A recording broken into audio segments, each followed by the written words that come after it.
Here. Mrs. Gadsden. Mrs. Galvo. Here. Mr. Garnett. Here. Mr. Munoz. Here. Ms. Patchen. Here. Mr. White. Here. Mr. Zob. Here. Mrs. Thompson. Here. Dr. Walkley, would you cover the fire exits, please? Yes, they are directly in front of me, behind the audience. And would you like to introduce our workshops tonight? I'm very pleased to announce our workshop tonight is a report on the high school by Dr. Sieverding and his team. So thank you. Thank you.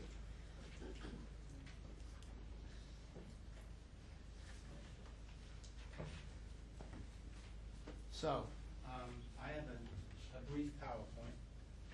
That the timer's going back there brief. You know, I got 12 minutes, that's what they told me. So, I can present from here, I'll take the mic, and however you would prefer me to do it. Okay? Okay. Thank you.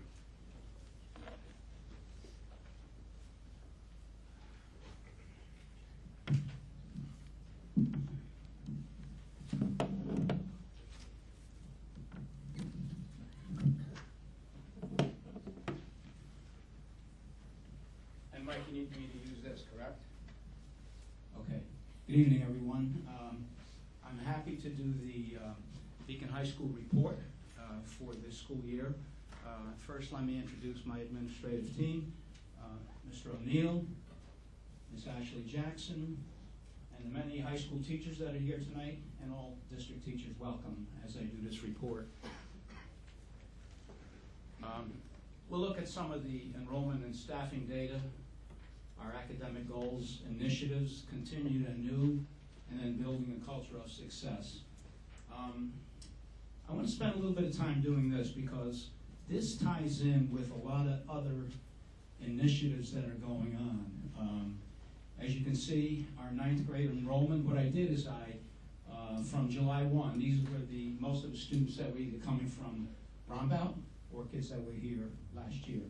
So we started with 211, and right now we are at 227 as of last Friday.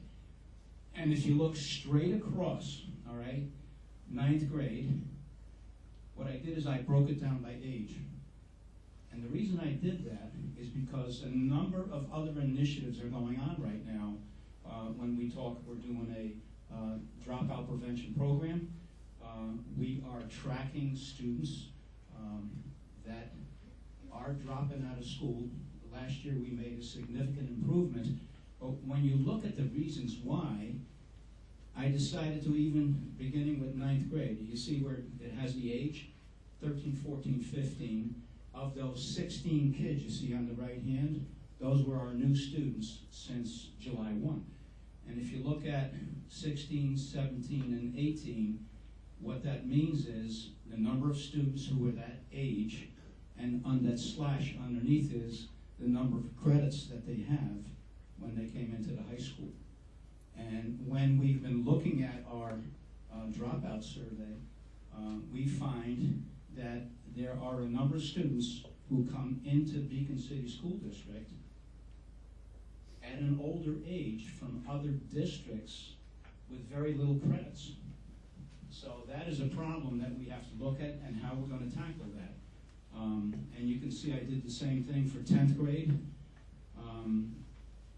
It was more typical as far as the number of credits those students had.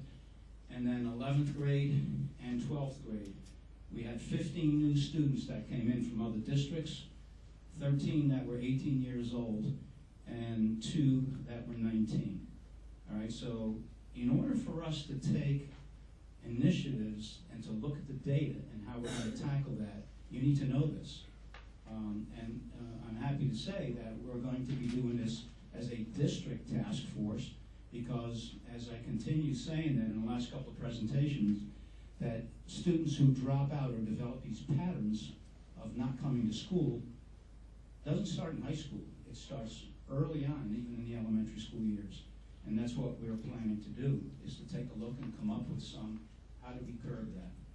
All right, so faculty, you see the number of people, administration, support staff, and teacher aides and teacher assistants. All right, this slide some of you have seen already in other meetings that happened last week. This is the formal one that I'm presenting to the board tonight. A couple of months ago, I showed these numbers, but I calculated it by hand. Now, this comes from the official state report, and I compared the graduation rates for the last 4 cohorts. So when you see the class of last year, which is 2013-14, our last year's, our June, and also our August graduates, we had a total of 82.23% of kids graduating. Now, look quickly, going back to 2010, all the way up to 11 and 12, that number has gone now over 80%. The reason I mention 80% is the magic number with the state. So if you fall below 80%, you make the list. In other words, schools that need to improve or districts that need to improve. So we made that number. So I'm very proud of that. And so I thank all the, it's a district thing. It's not just the high school alone, but all the district and high school teachers that have made that happen. For 2011 and 12, you see the slash like 72.8 and then slash 80.8. That 80.8 is the 5-year graduation rate. We have a number of students that take 5 years to graduate. And I make this comparison. We know that a lot of kids who go to college need 5 years or sometimes even longer to graduate from college. So, so that 82.23 number will probably go up in the 5-year rate because we have some kids who didn't accumulate the 22 credits, so they have to stay for a 5th year.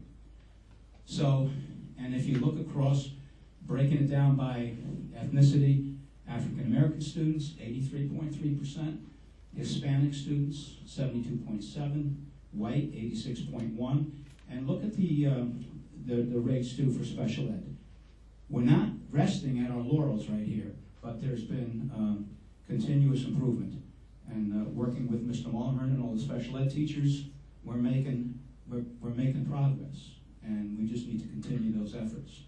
And by the way, the trends that you see up there for breaking it down by ethnicity, they mirror national trends that exist, okay? As far as the number of students, where we do not follow national trends is here, last year, African American students and white students had similar graduation rates, all right? Let me share this with you at the same time, our referrals and discipline data. We did a comparison with last year, and this is through December 5. So we're comparing numbers, last year's kids through 12-5, this year's kids through 12-5. And you can see that there has been a shift. First column, last year we had 127 kids that were assigned central detention. This year we have 105/190. What we're doing is we're shifting away, because if you look at the ISS numbers, which is in-school suspension, last year up through this time we had 156 kids that got ISS. Now the numbers are down, 73, because we are assigning them either lunch detentions or after-school detentions to keep them in class. The other thing that we want to tackle is through the task force for the dropout study. We want to tackle kids that are coming consistently late to school. And we have some ideas how we want to address that. Okay, last year, a lot of them ended up after so many lates, not the first time you're late, but after a pattern. They ended up in ISS because there had to be consequences, but then they were out of class. So it's a double-edged sword. So we're trying to come up with some other solutions there. Out-of-school suspensions were lower than we were last year, 28 compared to 59. And then we've had 7 superintendent's hearings. So that's the discipline data. All right, our initiatives. Some that we're continuing, obviously, Novanet, which has been very successful. For those of you who may not be familiar, Novanet is a online software program where students can do credit recovery kinds of activities. In other words, they had the seat time, they failed the course, we can enroll them in that course. They can work either after school, we have a lab 2 days a week, or they can do it at home. They can log on and complete the coursework. And we're expanding that a little bit. The ninth grade teams, obviously we're continuing.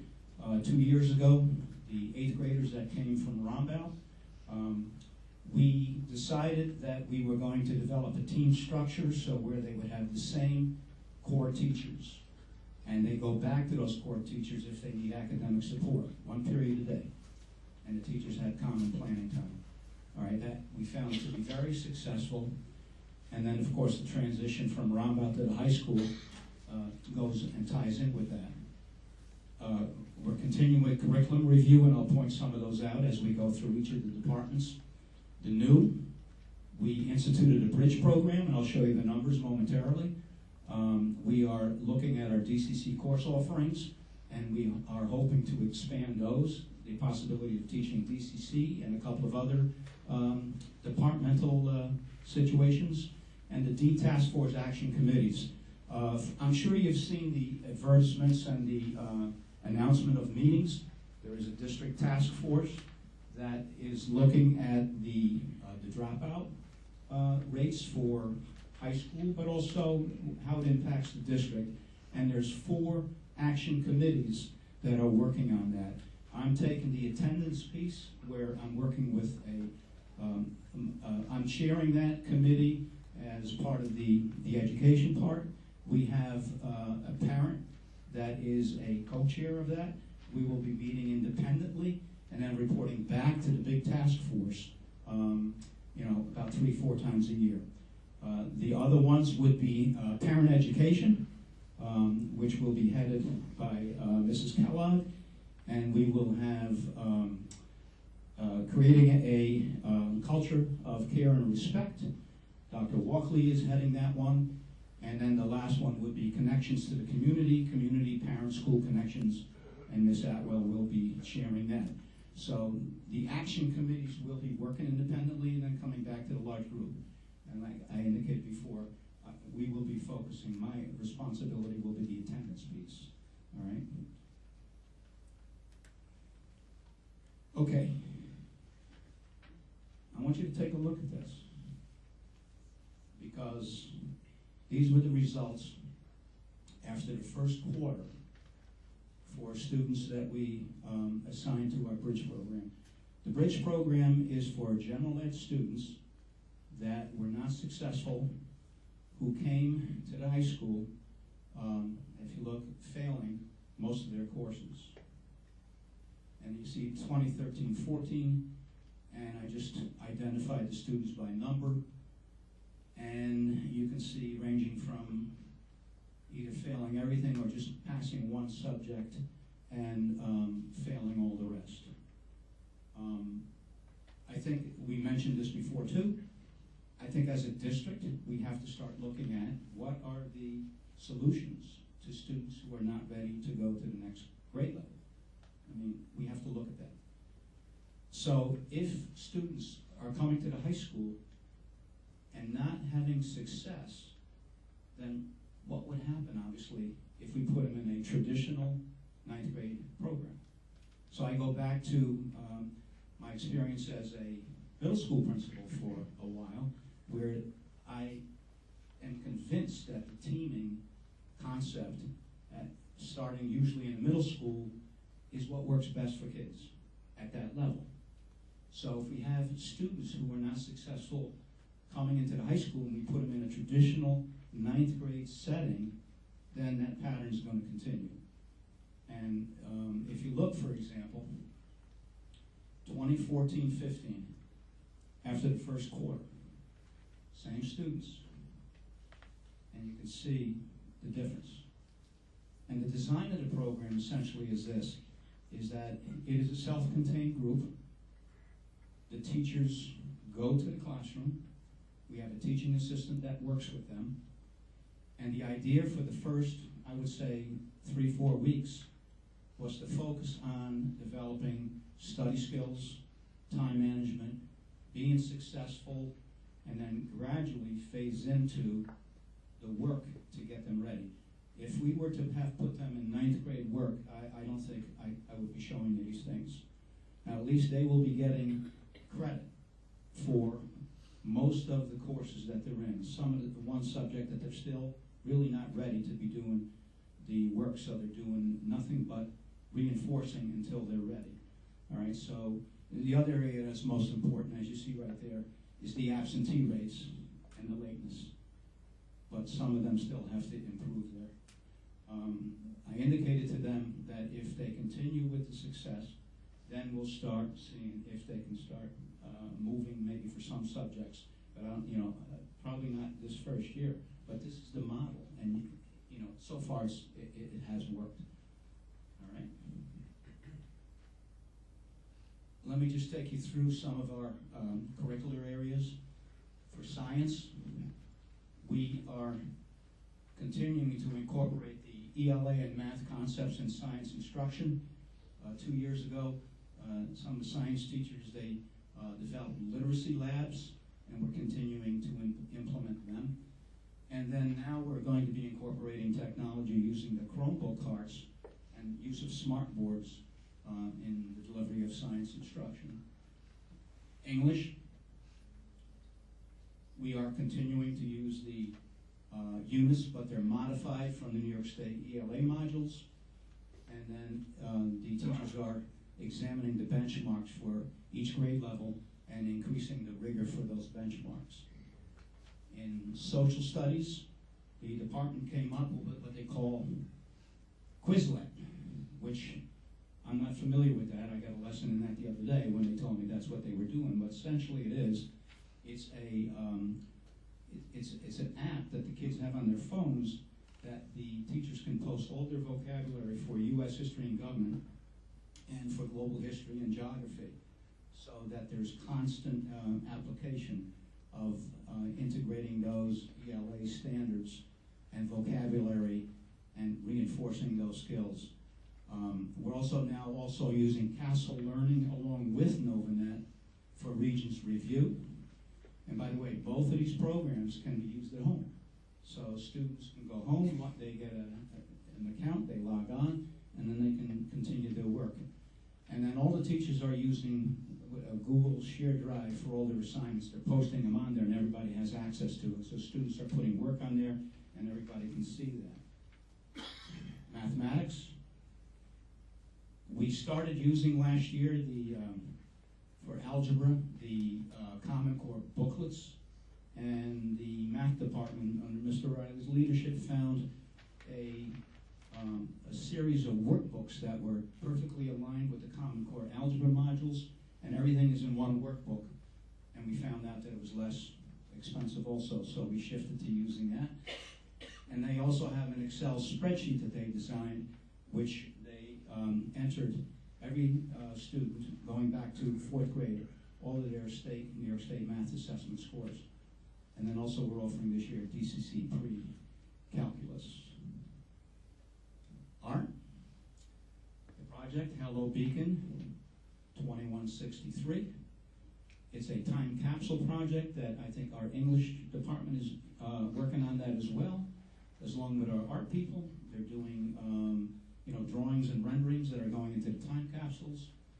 They are also working with the Hudson Valley Artisan Guild and the Loft Gallery, where our students are going to be turning in work that is going to be reviewed by a juried art show.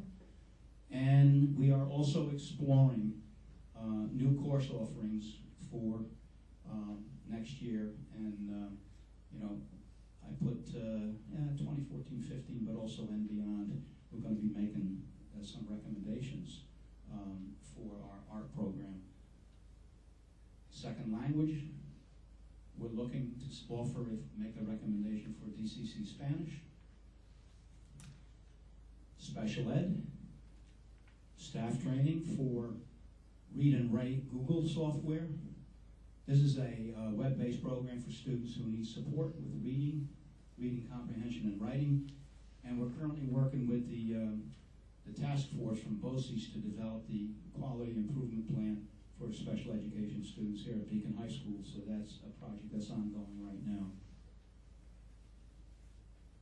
We are beginning to develop the Positive School Climate Program, the PBIS program.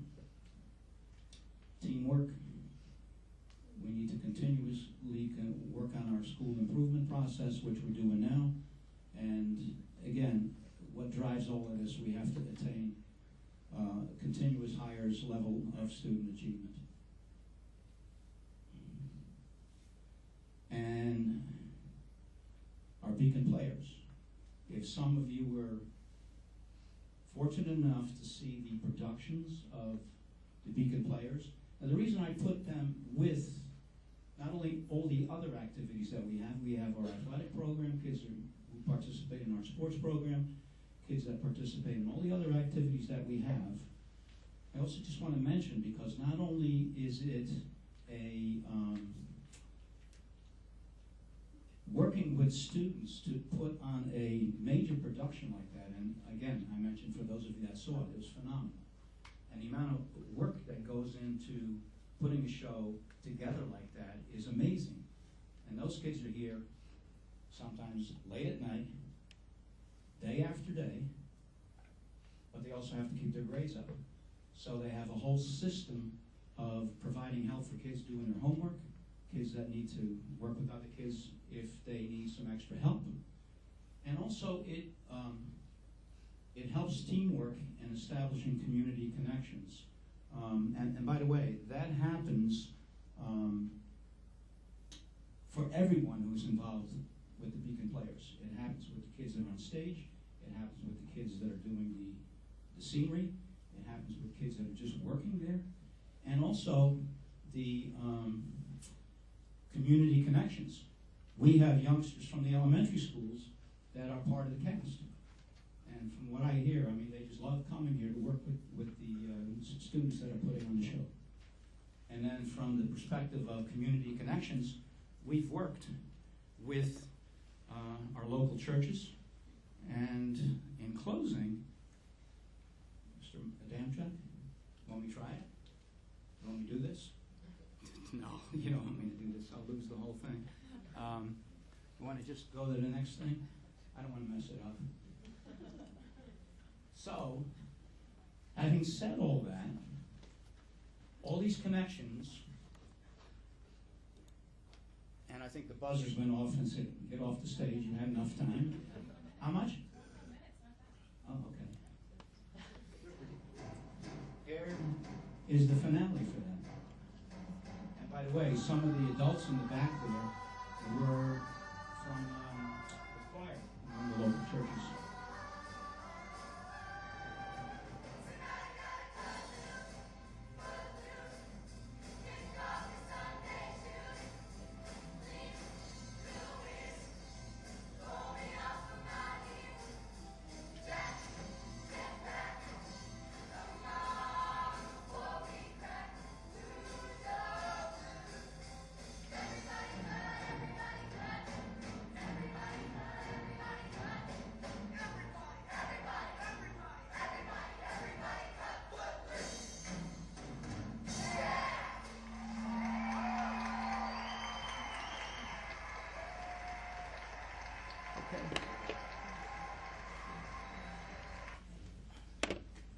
Are there questions?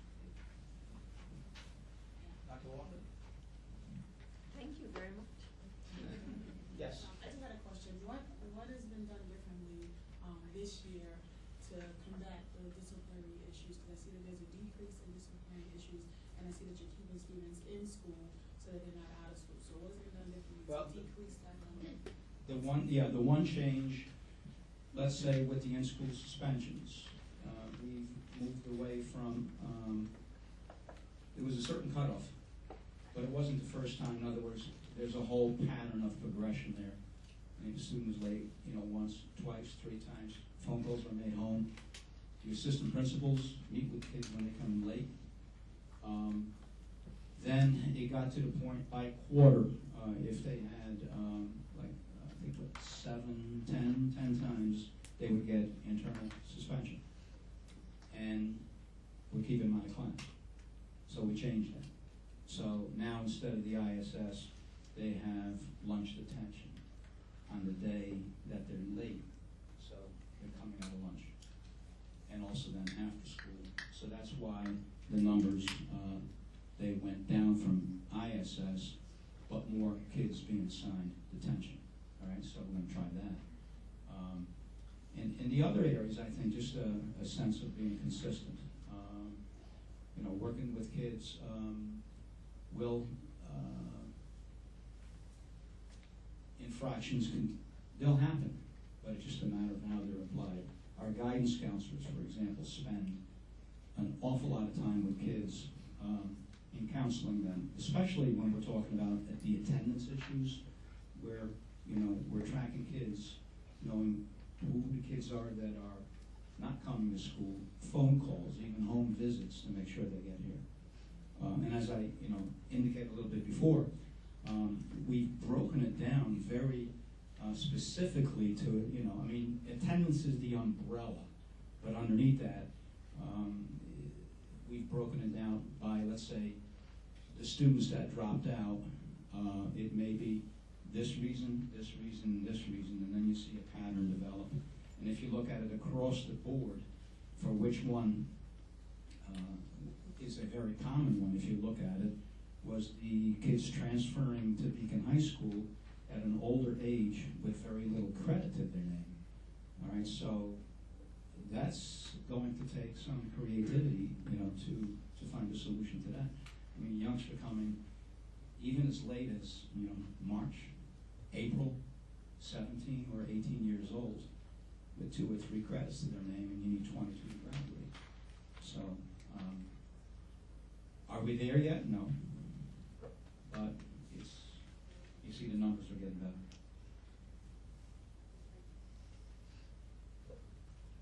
Yes, sir. I got a question about the bridge program. Yes. How the parents know that the student or her son or her are in that program? That it becomes part of the program. Yes. I sent letters out over the summer saying that they are, in order for them to be successful, this is what we're offering, this program, and that they're not ready yet for high school work. If they're going to continue in the same pattern, and if we put them in a traditional 9th grade program, that they're not going to. I mean, it would be my belief that they would have a very difficult time. So we sent letters out over the summer indicating that was going to happen.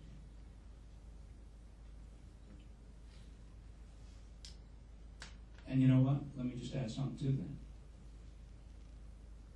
The other perception that we have to enlighten kids is that when you come to 9th grade, you need to accumulate 5 credits to go into 10th grade. And for some kids, that's a wake-up call. So if you have 3 credits and you keep falling behind, that's why some of the older kids don't have accumulated enough credits to graduate. And we want to put an end to that early on. That's the same thing why we're doing credit recovery early on. So last year we did 9th graders who failed English 9. They're now all enrolled in a scheduled credit recovery with an English teacher so that they're taking 10th grade English and recovering the 9th grade credit. And you know what? A lot of them are very successful when you say to them, you have to pass 9th grade now. Not when you're a junior or a senior, when you have kids that are taking English 10, 11, 12, all at the same time. That's not the time to do it. The time to do it is early. So we have that. We have 2 scheduled periods during the day where you have a social studies teacher and an English teacher that run this credit recovery program. And kids are finishing their work.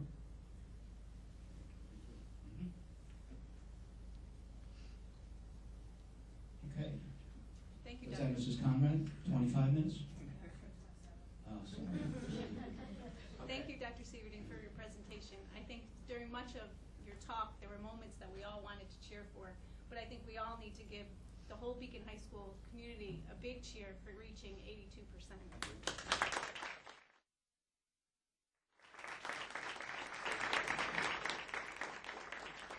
Thank you very much.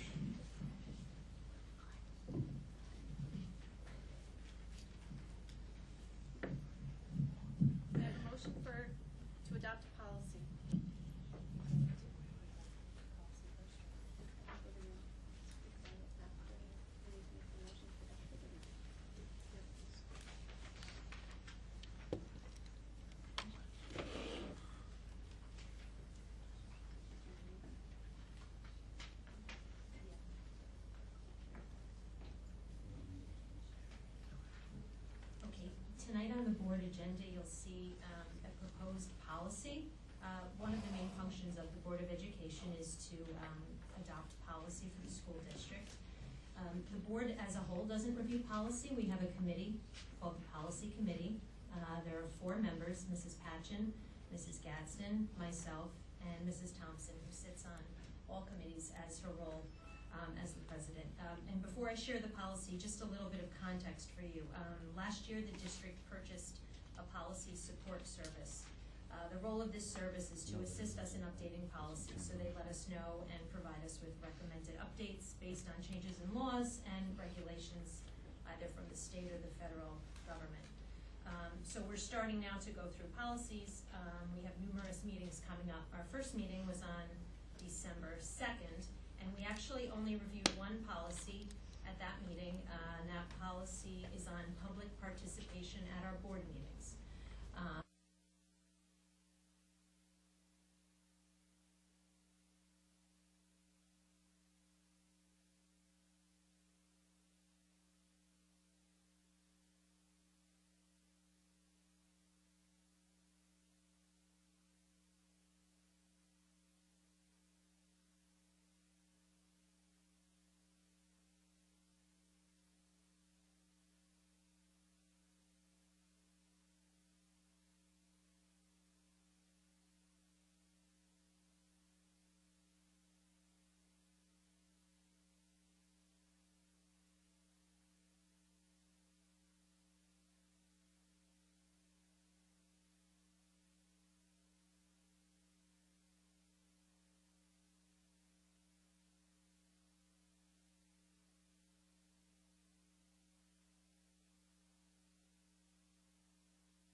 came up, but come on up. She wants to say a few words about the volleyball team.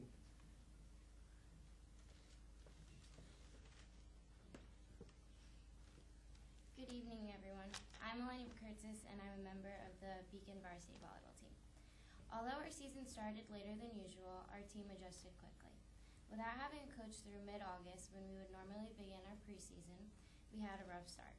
The team and I do not put the blame on our coach, Ron Pagliaro, for the lack of a preseason. Ron helped the team progress as a whole, but having an assistant coach wouldn't do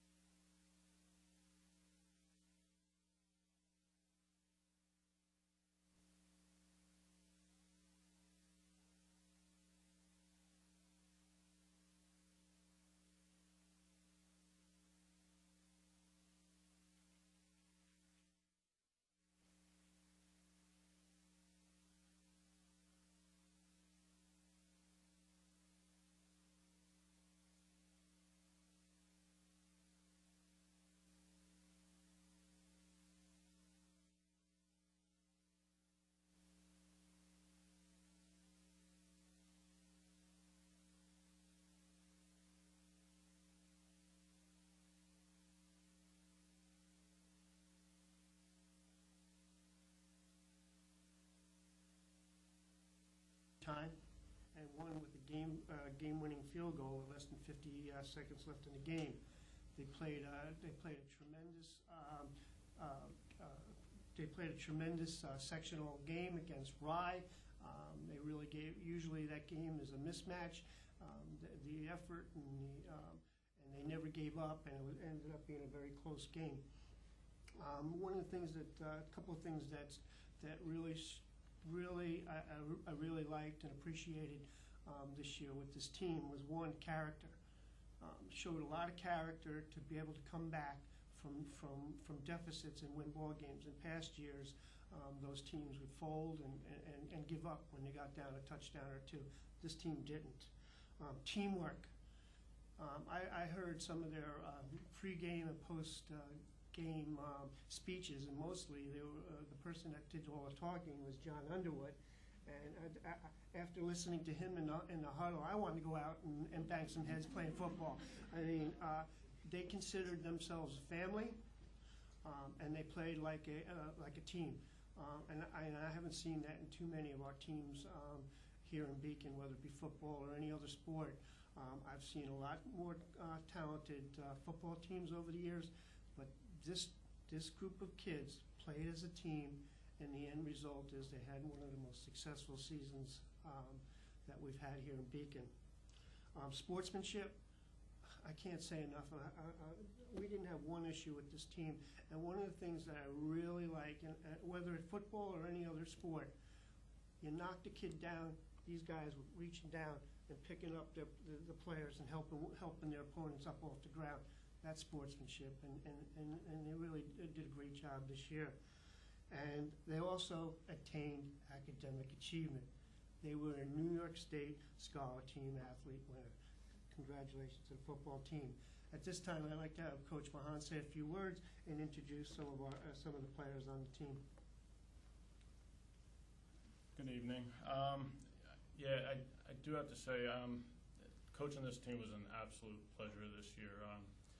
I just finished my 5th year coaching varsity football. I've been coaching here for, I believe this is my 18th year. And I do have to say this is probably the greatest group of young men that I've coached since I've been here. So it was an absolute pleasure, and you know, I really enjoyed the time with them, and you know, it was more of a privilege for me than it probably was for them to have them. But you know, we did have a successful year, but you know, we ask a lot of our players. Starting, you know, this time of year, usually right after Christmas break, we get on them about getting in the weight room and start working.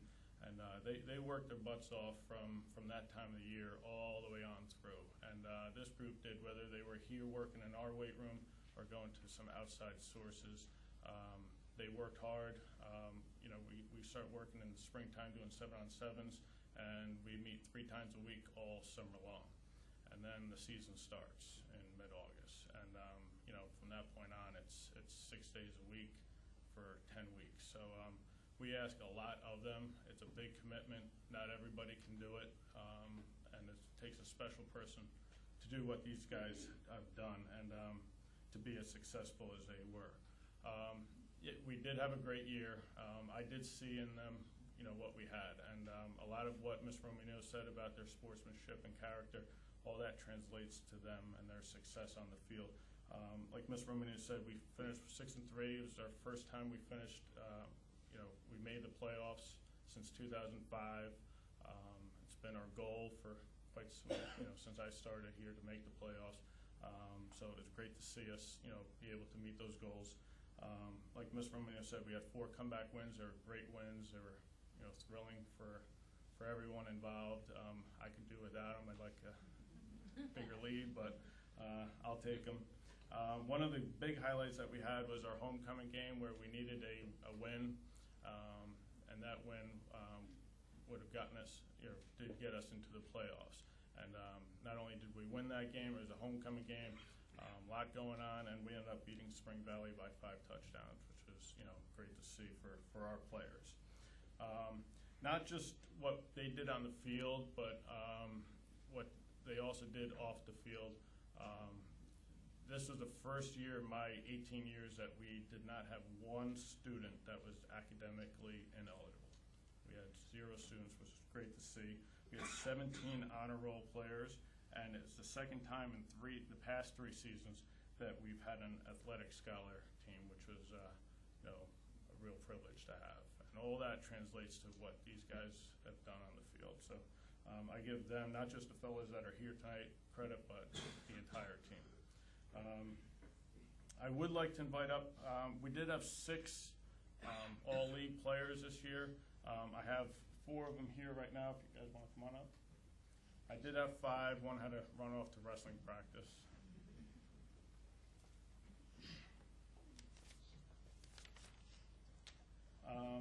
So we had a total of 6 all-league players. Our first all-league, Dominic Reed, this big fella right here. He's, believe it or not, he's just a junior. He was a 2-way starter for us. He was a great player to have as a player and a person on the team, and he finished with all league honors this year.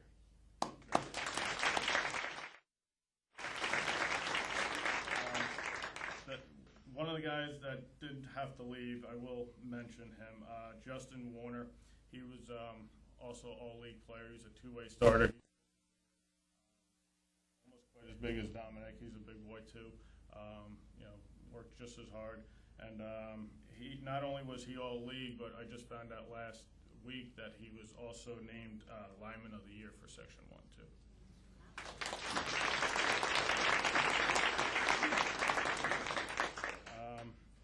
Third player is Keyshawn Bell, right here. Keyshawn is another 2-way starter. He's just a junior. He really has one of the best hands in this section. He's got great hands, and we're looking forward to his senior year and what he can do. He finished this year with all league and all conference honors. So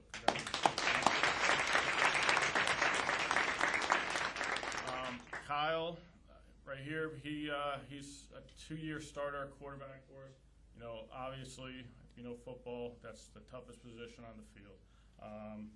So he started 2 years. He played great for us. Unfortunately, got hurt at the end of the season. Wasn't able to play his last game. But having him on the sidelines was like having another coach. He was a great kid to have. He finished this year for the 2nd year in a row with all league and all conference honors.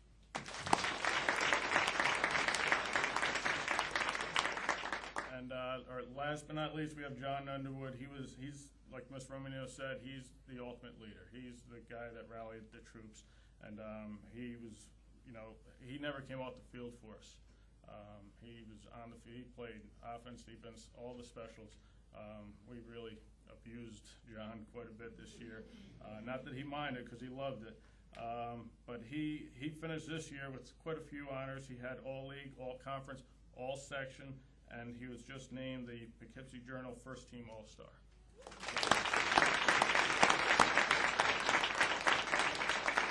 Congratulations, guys. Thank you.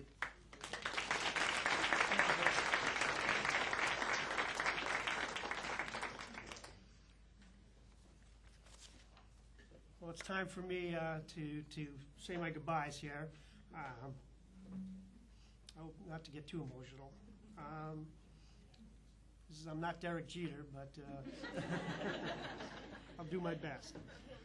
Over the past few months, I had time to reflect on my 34 years spent here in Beacon. I have met so many wonderful people, made friendships that will last a lifetime. I have been humbled by the many praises made by former students, athletes, parents, and community members. The past few months, I have shaken more hands and received more hugs than I could ever imagine. I am very grateful for what I call Beacon as my second family. My journey in Beacon started as an obscure physical education teacher and coach, and never envisioned myself as an administrator. 30 years later, I became the go-to person among administrators and was relied on over and over for leadership. I have seen the good and bad times in this district. I have experienced disappointments, including being laid off in 1992, and have been praised for so many good things that I have done for kids and the district. But time has come to move on to another chapter in my life. I have often said that I have the best administrative position in the district. I have been in a position to positively impact the lives of many students and the athletic program. There has been nothing more rewarding to watch students grow and develop into young men and women through athletics. I had the opportunity to see an athletic program develop into what it is today. But what I have not mentioned is that being an athletic director is also one of the most demanding, political, and time-consuming positions there is in any school district. Directors are torn in many directions, having to answer to coaches, superintendents, parents, and the Board of Education. While attending contests, a director must answer questions from parents and community members regarding their kids, coaches, and the state of the school district. And often, the answer they receive is not what they were looking for. As we all know, when it comes to athletics, people get emotional. Cuts, playing time, administering an athletic budget under very difficult fiscal times, supporting coaches while removing those that were not good for the program, and supporting unpopular Board of Education decisions are among the many controversial issues I have dealt with on a daily basis. And through it all, I was loyal and always did what I thought was best for kids and the school district. I have always stood by my decisions, knowing that I had the support of the superintendent and the Board of Education. For many people here tonight, I believe you have taken most of what has been accomplished in athletics for granted without knowing the past. Mr. Zoff, Mr. White, who was a student in the early 1990s, are the only current Board of Education members who can attest on how bad things were in the early 1990s and how the program has developed in what it is today. Quite honestly, the program was dysfunctional and without leadership. For 2 years, we were without a director. The number of ineligible athletes outnumbered our scholar athletes 2-1. Our reputation for sportsmanship and behavior among athletes and spectators was so bad that schools did not want to come to Beacon to compete. Our team's competitiveness was at an all-time low, as evidenced by years where teams did not even win a single game. There was a revolving door of coaches coming and going, which created no program consistency. And finally, the program consisted of only 17 varsity and JV teams. Well, those days are behind us due to the efforts of many people working together towards a vision. Now we are proud of the academic achievements of our athletes, as evidenced by over 60% of our athletes being named scholar athletes and each year, many of our teams earning the New York State Scholar Team Athlete Award. We have seen the number of ineligible athletes significantly decrease to less than 12 students per season. The school district's reputation for sportsmanship and behavior dramatically changed, as evidenced by the district earning the New York State and Section 1 Sportsmanship Awards, and area schools and spectators now enjoy attending athletic events in Beacon. Today's athletic program did not come without a price. Coaches, with the support of administration and the Board of Education, had to invest in a vision. Those that did not jump on board were left behind, and that vision came to fruition through hard work and cooperation. The next athletic director can certainly build on a solid foundation of systems and organization. As I walk out the door in a few weeks, I can honestly say I have enjoyed my time here in Beacon. I am leaving with my head held high, knowing that I did make a difference in the lives of many students and the development of a quality athletic program. A longtime friend once said to me a few years ago, "What do you want your legacy to be?" First, I want to be remembered as a caring individual who was a team player. I would like to think that I never put myself in front of the students and this district in my decision making. I hope my legacy is that I created a culture in our athletic program that was conceived on a vision and based on the highest standards of athletic, academic, and sportsmanship excellence. My legacy should be that I was all about kids. Just walk through the athletic wing and you will see evidence that the legacy of that legacy and how proud I am having fulfilled a vision. Now the tough part. Now it's time to thank a lot of people. So bear with me. First, thank you Vito DeCesare, Board President Debbie Shears, and Assistant Superintendent Jim Welling for believing in me and supporting me when being named director. Mr. Welling and Vito also took the time to mentor me, along with Dr. Jager, and Dr. Parr. You have certainly helped mold the administrator I am today.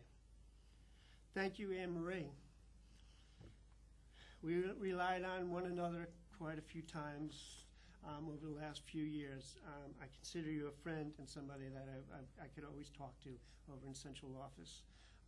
We've seen it all. In fact, I have a picture in my office of 20 administrators about 8 years ago, and there's only 3 of us left. And after December, it'll only be 2, you and Dawn.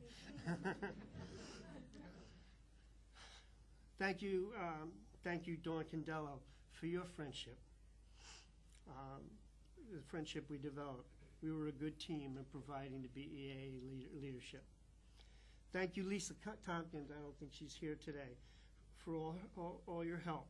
Together, we were a team in getting things done. There's a reason why she was named Section 1 Secretary of the Year.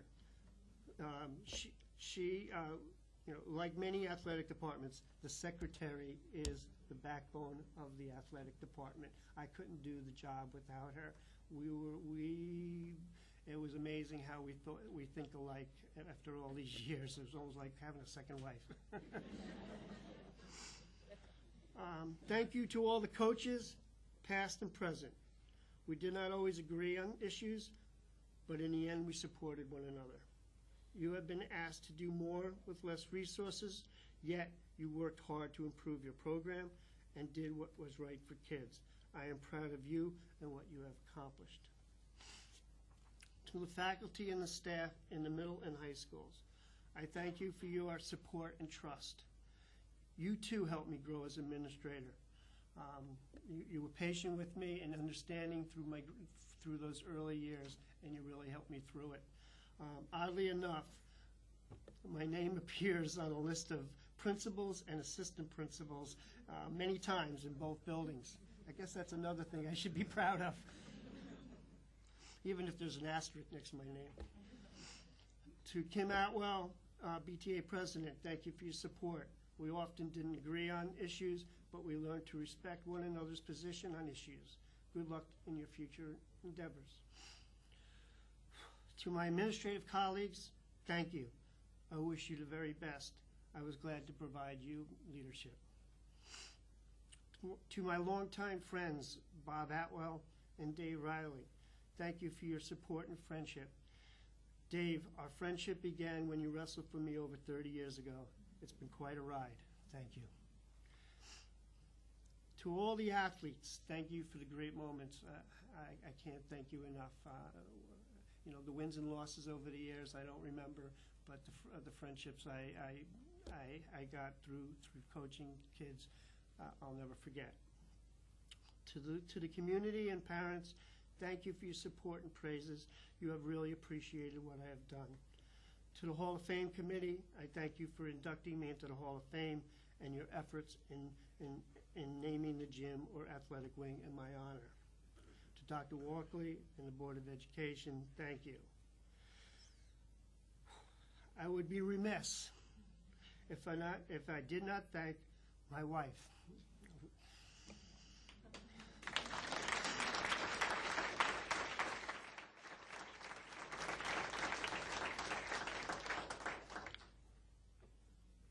If I did not thank my wife, Mary Ann, for 36 years of marriage, you have been supportive of my passion for coaching and then administration. You have been the glue that held our family together when I was busy serving the students in the Beacon School District. It is bittersweet to be retiring, but it's time to move on. I'm going to miss the students of Beacon as well as the many people I came to know. In closing, I leave you with a quote from Walt Disney. Goodbye may seem forever. Farewell is like the end. But in my heart is the memory, and there you will always be. Thank you, and I wish you all.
Athletes, you might want to join us down in the cafeteria before you leave, because there's a special cake down there for you and for the students.